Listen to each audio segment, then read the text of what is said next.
Good afternoon, class. My name is Stuart Maria, and today I will be playing my part in Module 7 discussion, and it's how to on an EMS topic. And the topic that I have selected to speak about today is IV start. IV start is something that has been taught to us when we embark into paramedic school, and it's one of the skills that we use very frequently and often during medical calls. Now, this is also a skill that to many people, it's something that is kind of a juggernaut to them, where it seems that it gives them a lot of difficulty, and to others it's just another added skill along with the many other skills that we have and that we partake and implement during medical calls.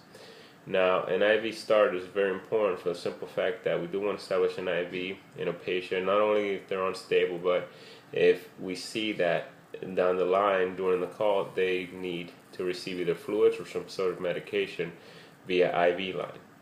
Understanding this, it's also important to know that even though we're no longer in paramedic school, it's very important to keep the principles that we were once taught in order to have a successful IV start.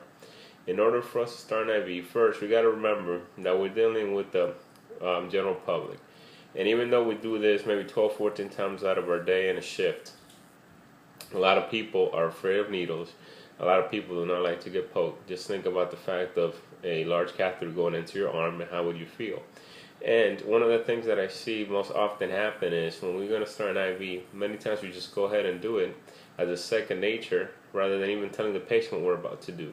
So I am a firm believer and advocate that when we do anything to a patient, we need to be able to communicate with them effectively in regards to what we're doing, the reason why we're doing it, what they're going to be feeling, what are the possibilities of the things that are going to take place, and that way we can reassure them and win them over before we even start. It's very important that when we start an IV, we go ahead and we look for a site where there is not only visibility but also poppability. Personally, I like to start looking at the antecubital fossa for IVs. There is where the vein tends to be larger than in other areas as far as the peripheries, and I like to palpate and visualize where the IV is going to be started.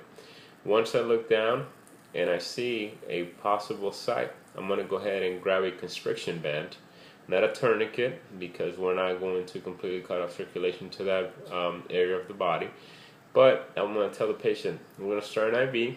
I'm going to go ahead and place this constriction band around your arm. It's going to be tight, but it's not going to be there forever. It's going to only be there for a couple of seconds. And I'm going to go ahead and tie it around the arm. I'm going to look. I'm going to feel. If I don't feel anything, I'm going to go ahead and move to the other arm. There's no reason to start an IV just because, you know, I want to start it there. Or even somebody else may tell you, oh, well, why don't you go there? Well, if I'm starting an IV, I'm going to be the one that is comfortable with starting it at that site. So once I move to the other arm, I'm going to go ahead and take a look. If I see a possible IV site, I'm going to go ahead, visualize. I'm going to feel for a bouncy area away from ligaments and tendons, away from joints, and I am going to clean it with an alcohol swab. I'm going to go ahead and clean it as best as possible. That way we keep aseptic technique. I'm going to select my catheter. If I need to give a large fluid bolus, obviously it's going to be a larger catheter. If not, I'm going to select a smaller catheter, pediatric smaller catheter as well. I'm going to go ahead and grab the catheter, always keeping an understanding that, you know, we are in a moving truck at times, and not only do I need to be careful for my safety, the safety of my crew, but also the patient's safety, not knowing if the patient may be carrying any illnesses or diseases. So I'm going to go ahead and go at a 45-degree angle along with the vein. I'm going to penetrate, and once I penetrate, I may feel a pop, but not only may I feel a pop, I'm also going to see a return in the catheter line. Once I see a return in the catheter line, I'm going to go ahead and insert my catheter. Now I'm going to let the patient know that I have inserted the catheter. The needle's no longer inside the arm, but a plastic catheter is. I'm going to go ahead and remove my constriction band. I'm going to press down, hold pressure on the IV side where the insertion was. That way, when I connect my tubing, no blood is coming out the other end. And I'm going to attach my IV tubing Lastly, I'm going to go ahead and place a sterile occlusive dressing.